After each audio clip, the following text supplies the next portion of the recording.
Hello and welcome to Stop the Press. I'm Rob Chadwick, I'm a lecturer at Exeter College, and I'm here with Bill Martin, who has 35 years experience in the news industry as an editor on both national and local titles, and Nick Copson, who worked for 20 years in the industry in the marketing side of the business. Hello, gentlemen.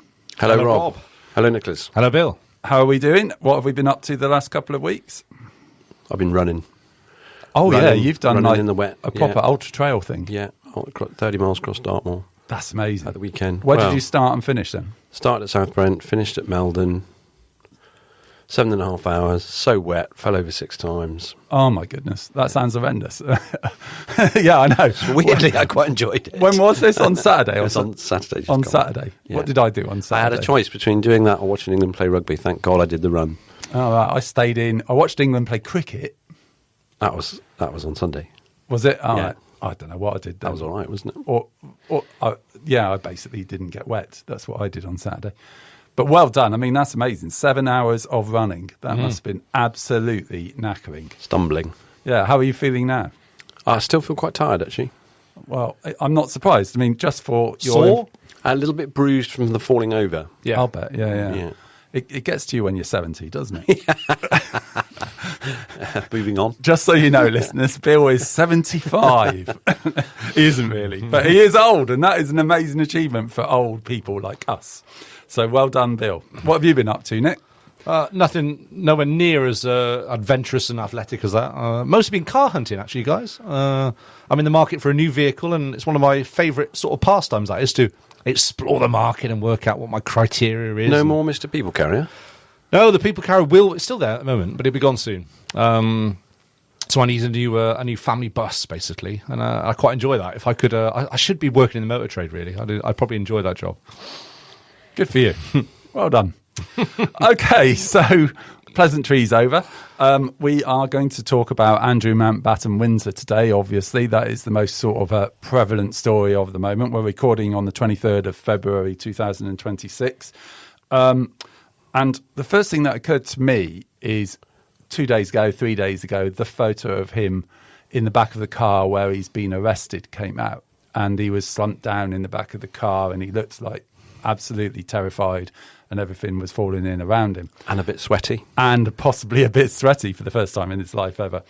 But what it basically I thought about it was the guy's got the photojournalist who's taking that photo has a photo there that is for the years. They're going to make money for years and years and years on the back of it. And I just wanted to explore a bit about photojournalism, first of all. You know, what are our iconic photojournalism moments and how difficult is it to get hold of a photojournalist who is tenacious enough to get that sort of photo? So really, I suppose it's a question for Bill, as in your role as like an editor in the past. How valuable is a good photojournalist?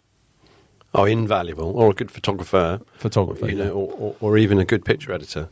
The saying is, a picture's worth 1,000 words. Yeah. And my old picture editor, Peter Holgate, used to say that to me regularly. And that, you know, I mean, that picture, the Andy Windsor picture, you're right. You know, that will be used forever and ever, won't it? Forever, in association with this story and that particular moment. I mean, what I thought last week is, first of all, you know, is what a story. You know, I get a news alert on my watch as I'm so technologically connected these days, saying that he'd been arrested.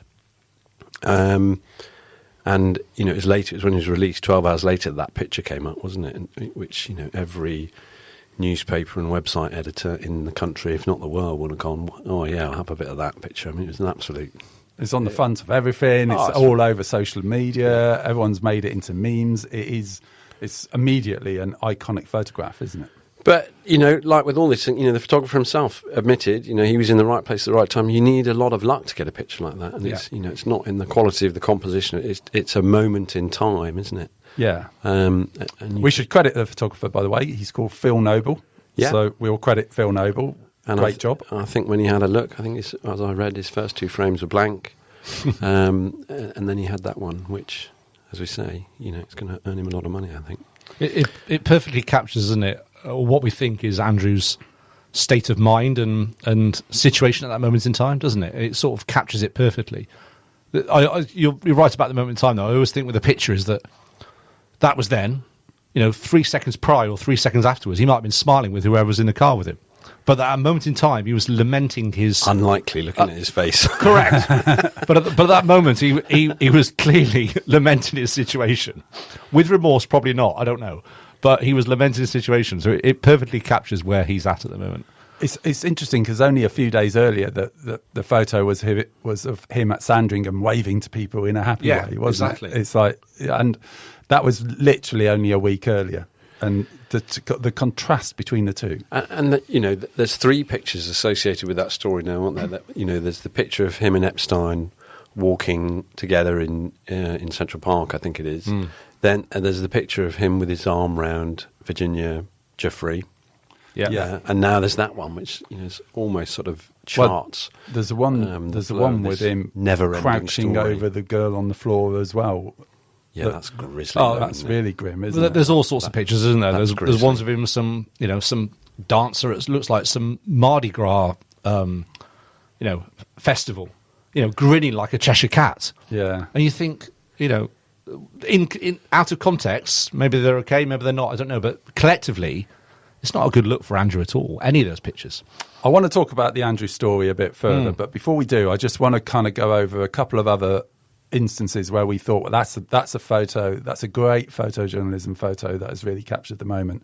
I wondered if there's anything in your career, Bill, where you've had someone bring a photo and you thought, oh, that's fantastic, we can do a fantastic story around that. Many times.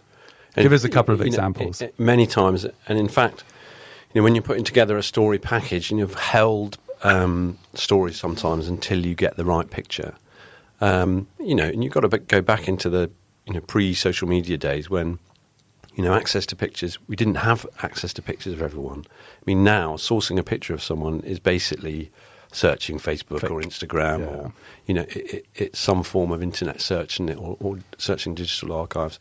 Whereas, when I was first an editor in the late 1990s, early 2000s, we were still in the days when we'd have to go and get pictures of people. And if you're writing a story about a paedophile, for example, or someone who's been convicted of a serious offence, you'd have had to be in court. And, of course, there's rules around, you can't take pictures of people in court or around the precincts of court. So, we used to have all sorts of tricks and scams in order to try and get pictures of people so we could illustrate the pictures or show the face of the offender and that sort of stuff. Got an example of where, a really amazing picture that you used within your career that you thought, that's really made the story? Well, we built several front pages around pictures. I mean, I remember sending a photographer, John Allen, I think he went to Blockhouse Park in Plymouth with a Union Jack and my children, who were very small at the time, and our newsdesk secretary's son, and we asked him to recreate that picture of the American soldiers raising the flag at Iwo Jima. Oh, yeah. We wanted a picture like that because we wanted to do a poster front page to send to the Prime Minister. And that's exactly what we did. It was about, we were running a campaign to try and save the dockyard. Oh, right, okay. So we took the picture of these 3 kids raising a flag overlooking the dockyard. And I think the front page headline was, do you get the message now, Prime Minister? Fantastic. So we printed that, folded it up, sent a copy to Number 10 with an accompanying letter and that sort of stuff. I mean, that's a very staged front page picture, but without it, that message wouldn't have been nearly as powerful. It's a very good picture, actually. No, indeed. But in other times, the other thing, if we were on the trail of someone who'd been convicted of a crime or something like that, you'd send the court reporter and a photographer who would have what we called a long tom then, so a big lens. The photographer would set up with a view of the front door. We'd go and bang on the door, open the door, and we'd go, Mr. Chadwick, and step to the side, and the photographer would take the picture. Right, I see. Then we'd have a picture. Yeah. I'll tell you what, we should probably do a photojournalism episode, actually, because I can think of lots more to talk about. So coming up, listeners, in the future is a photojournalism episode. But for the moment, let's talk about the Prince Andrew story. So the next question that comes out of it all is, what do we think of the media coverage? Do you think that up until this point there has continued to be a bit of a deference towards the royal family, and that at this point the media are kind of going, right, okay, it's no holds barred, we're going to go for them? Or do you think they're still kind of trying to tiptoe around the edges not to offend the king, etc.? I don't think it's so much that. I see it as there's quite a separation now between Andrew Windsor and the royal family. They're two separate entities, aren't they? Certainly what the king is trying to do, isn't it? Yeah. Whether they can maintain that or not is a different matter, isn't it? Well, there's definitely some questions being asked now about who knew what and stuff like that. But in terms of, I don't think there's any. I think that the divide between the two is very clear at the minute. It's clear that Randy Andy, was up to no good in lots of different ways. Some of it illegal, I suspect. Some of it definitely immoral. And in terms of the rest of the royal family, I think dealing with the fallout is going to be the tough thing for them. There's a £12 million payoff, isn't there, to Victoria Jeffrey, and where he got the money, which was from the Queen and possibly the current king. I think that's where I hope it doesn't go. Right? Is that you're right, Bill? I agree with you. I think Andrew is separated quite clearly from the monarchy at the moment, and Prince William and King Charles are obviously quite sacred in that context, away from Andrew. But my fear is that how much did Charles know about his brother's escapades? Yeah, over that period of time. And how much did other people in the royal household know? And I'm hoping it doesn't come out. I mean, I'm hoping they are completely innocent of any kind of complicitness in that, right? But that's my fear at the moment, is that the press, they're standing off at the moment because it's the king and it's Prince Charles and it's the king's son and future heir to the throne, and there's a degree of patriotism still involved in that. They want to look after that. My fear is that they are in some way, certainly Charles, complicit in it, not directly, of course, but indirectly, and this will come out, and that's what I'm worried about. And then where do you go then? Where does the royal family, the monarchy, go then when the press cannot literally protect them anymore? Well, one thing you can be sure of with this story is that whatever there is there will come out. Yeah, I know, and that's the thing, because it's like an unstoppable story now, isn't it? At the minute, you've got this sort of hourly updates that come out, aren't they? But that's because people are trawling through the Epstein files and coming up with every separate piece of evidence. It's been documented that Charles knew about his. Yeah, it's been documented that Charles knew about his brother's escapades when he was the trade envoy. But you need to ask, which escapades? Correct. How much did he know? How much? Yeah, exactly. How much did he know? And I think. You could get into all sorts of speculation around that, but I think at the minute that the two are being treated as separate entities quite rightly. There's trouble ahead, though, isn't there? There's the flights into Stansted, which apparently then had like taxis or chauffeur-driven vehicles direct from Stansted to Buckingham Palace, and was that trafficking Russian girls into Buckingham Palace? There's some potentially horrific things that are going to come out, where it's almost not possible for the household to deny that they knew nothing about it. It seems like it, doesn't it? It seems like it. The question is, does this go down conspiracy route? And I hope it doesn't. But where the British establishment, so we're talking the government, Secret Service, the monarchy, ostracise Andrew so much, to make him essentially the culpable, which he probably is, but protect the monarchy. That's possibly, we're going down a conspiracy route, but that's possibly something that could happen. You do wonder whether the establishment will close ranks a little bit.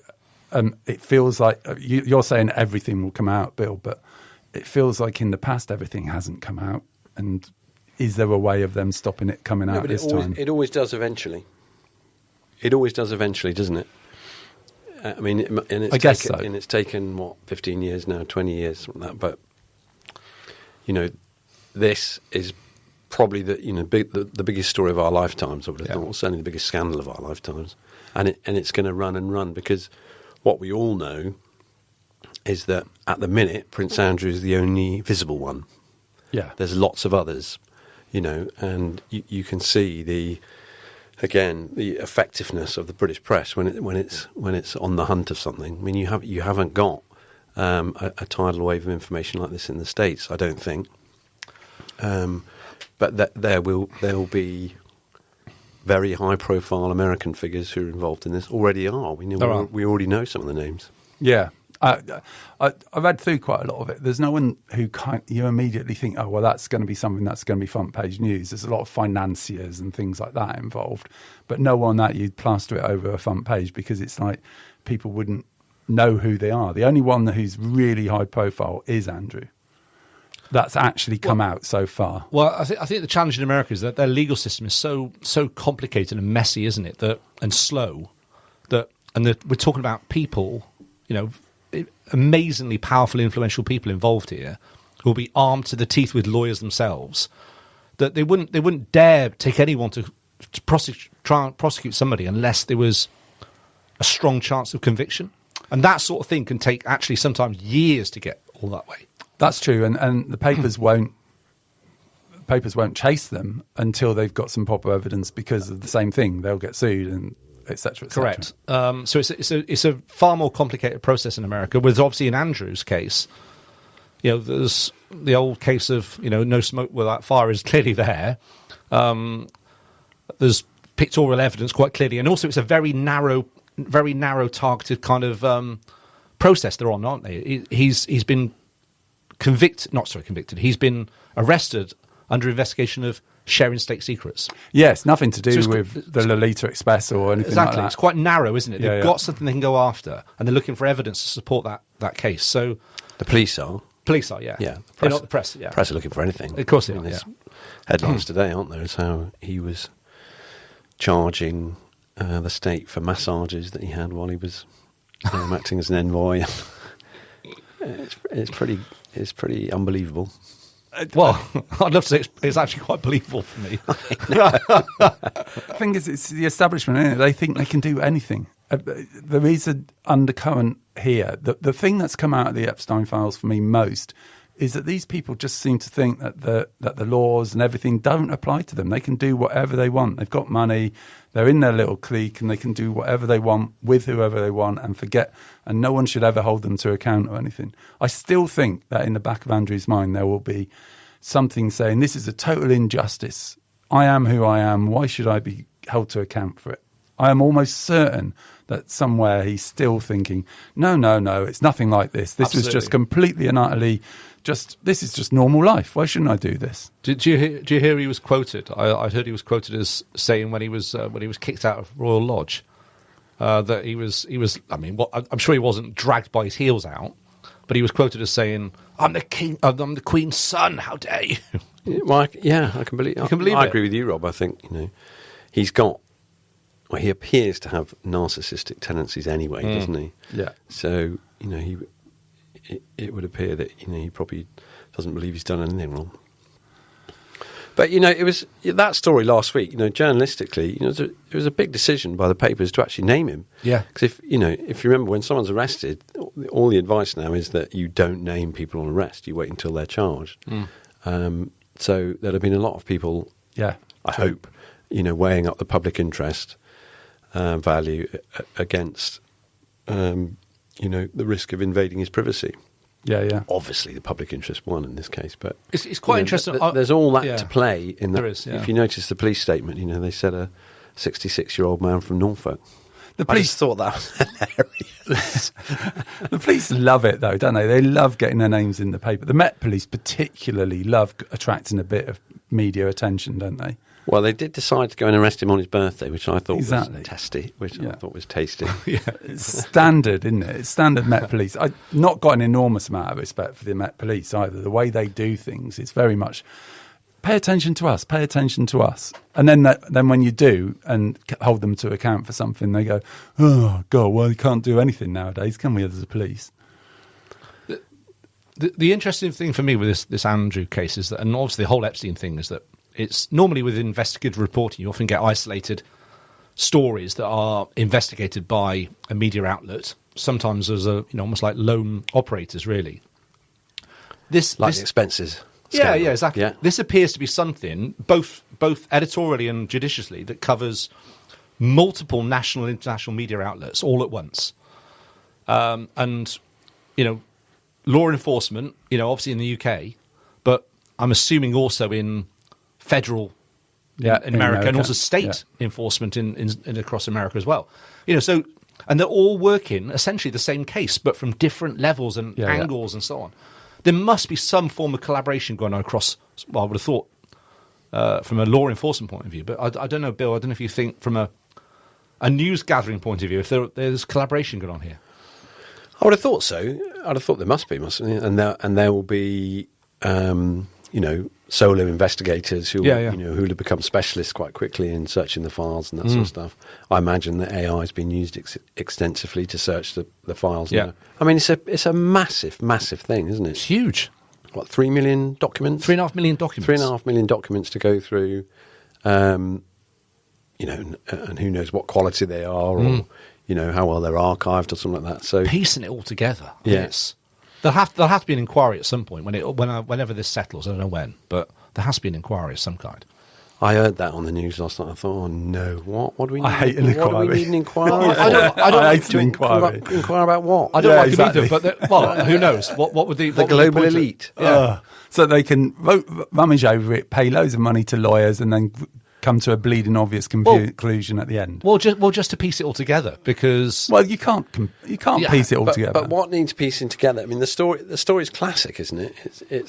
It's small amount of people, mainly men, almost all men, 99.9% men, become either immensely rich or immensely powerful, or in a couple of cases immensely influential. Start living a life and breaking the rules, abusing their positions. Yeah, it's classic. It's classic. If you boil it down into, I'm sure I'm not libeling anyone here by saying, if you look at the Rolling Stones, you know what I mean. So you got a group of young men who get very rich very quickly and very famous very quickly, and for a few years they lived it up, didn't they? And I'm sure they broke a few. But they all got arrested, didn't they? At some point, or most of them. Well, rock stars generally. Yeah, so it's that sort of throwing TVs out of hotel windows. It's classic, and in this case, it's a bit darker, isn't it? In the sense that, the idea that you've got this sort of global super rich elite running the world, and who are more powerful than governments and that sort of stuff. I've always not really wanted to believe that, but in fact, who'd have thought QAnon were right? Yeah, exactly. This is sort of evidence of it, isn't it? I think they were wrong in who was involved, but they're right about it happening. But then, if you go back to these really scary things, like there was an episode of The Simpsons, I think that was just 20 years ago. Have you seen that? Simpsons in 2021 basically said someone was a racist, didn't they? Who was it? No, or that there was a group of 4 people who are actually really running the world. Oh, yeah. Well, that's been a conspiracy for years, hasn't it? I mean, it's not hard to see how that could happen. People who've got far more money and influence and power than everyone else decide the direction of the humanity for the benefit of ultimately themselves. So please, let's not have an inquiry into it. Yeah, no, God. Well, not into that. I don't ever want there to be another inquiry ever. It's like the COVID inquiry. What a waste of money that was especially a waste of money. Not especially. They're all a waste of money. Is it still going on? I think it's not finished yet. It's not finished now. Yeah. Sweden did theirs in about 2 months. They did their inquiry, wrapped it up, said, right, okay, this is how we'll do it in the future, and moved on. It's unbelievable how long these things take in this country. This country is broken because everyone can't just make a decision and get on with it. That's the problem with it, isn't it? Says Rupert Lowe. Yeah, exactly. Yeah.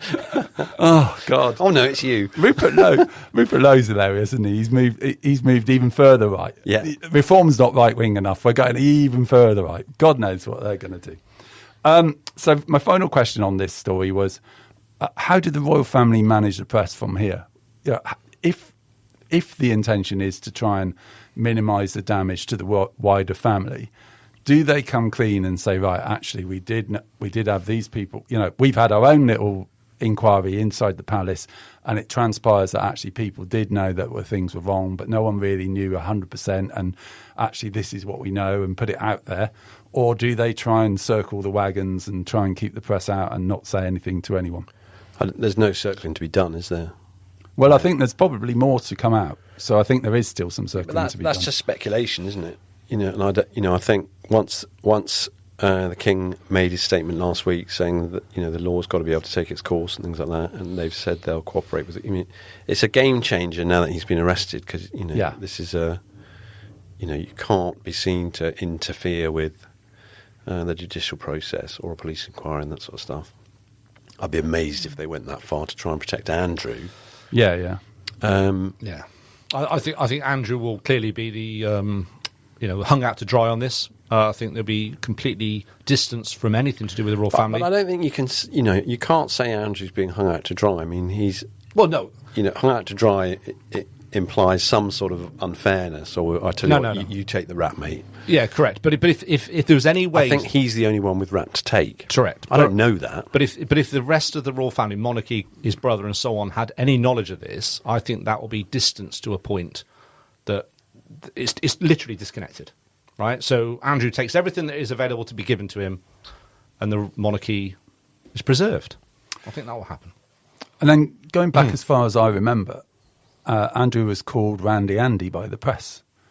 How much did the press know? Yeah, good question. How much did the press know? I thought that the other day. Was Randy Andy just down to him dating Koo Stark, or did they really know there was a lot more going on than they've ever printed and just kept it away from us because it's the royal family and it's all part of the same... a bit like the Jimmy Savile thing where everyone seemed to know he was up to something, but nobody broke rank, did they? Exactly. What do you think, Bill? Was there ever any word up there in London journalism speak? Well, about what? I mean, Randy Andy was a reputation that, as you say, came from dating Koo Stark, sort of knocking about with girls, isn't it? But I don't think I had absolutely no rumour or whisper that there was anything illegal going on, or involving underage girls or anything like that. No, I had no. I don't think there's a line there, isn't that it's a real line there, and I think I can't believe that anyone knew that sort of stuff was going on. No, and I think other than those involved, yeah, and and that's how those circles work, isn't it? Yeah, and also what he's been arrested for. The code of secrecy. He's been arrested solely for under verification of selling or giving away state secrets. Yeah, nothing to do with any other nefarious activity. It's purely that. So, and it'll be interesting to see if Mandelson's arrested on the same. Yes, because it does look very likely he's going to end up being arrested on the same charge as well. Yeah, isn't it does. It is amazing, isn't it? How these people who've got plenty of money just kind of gravitate towards this nefarious behaviour because they just want that little bit more money or that little bit more influence or that little bit more sex with underage girls or whatever it is. God, I hate these people. Not in Peter Mandelson's case, by the way. Well, not in Peter Mandelson's case. His was all about the money and influence. He loved it, doesn't he? You can just see all throughout his career at Mandelson's all been about chasing influence and being around those people. He loves being around people in power. Like a cockroach, that bloke, isn't he? Yeah, definitely. Anyway, on that rather uplifting note, I think we'll bring our talk about Andrew Mountbatten Windsor. It's so difficult not to call him Prince Andrew. I've done it for 57 years. You're allowed to, Rob. Yeah, I know. But it's like muscle memory, isn't it? So you could be like Epstein and call him PA. Oh, God almighty, these people. The other thing that came out, I'm going to have another rant for a moment before I wrap up. The other thing that came out of these emails that I couldn't handle was all of the kissy, love, I love you, love you, that Sarah Ferguson was saying to people and stuff, to try and get that little bit more. These people are horrible. These establishment people are horrible. I can see why reform's popular at the moment, because the establishment's terrible. It needs bringing down. Anyway, I think you conflate the establishment as being Sarah Ferguson and Andy Windsor. I think there's more than that, though, isn't there? They're all right. Mandelson, that you can see it, and we're going to talk in the next episode about Labour Together and them investigating journalists because they started getting underneath their skin a little bit and stuff. There's more of it. There's a post office scandal. There's you name it. There's like all of these people closing ranks because their brand is being hurt or because their friends are being hurt, or basically just closing ranks and stopping anyone who's the proletariat like us getting anywhere near to the truth. Scum. There's a note to finish on. Anyway, one and all, thank you for listening.